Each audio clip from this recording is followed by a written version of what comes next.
Welcome. In this video, I'll show you how to change the language on the Infobip portal.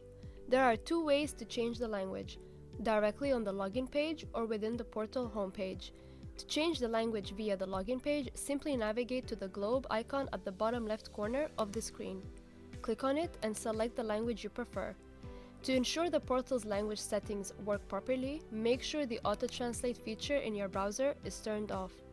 To change the language in the portal, start by logging into your Infobip account using your credentials. Once you're logged in, you'll find yourself on the home page. Now head to the bottom left corner of the screen, click on Account and then select User Profile from the menu. In the User Profile section, locate the language setting.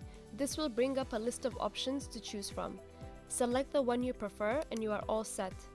Once you've made your selection, the portal will automatically update to reflect your chosen language. If you want to change it back or pick a different language, simply follow the same steps and select a new option.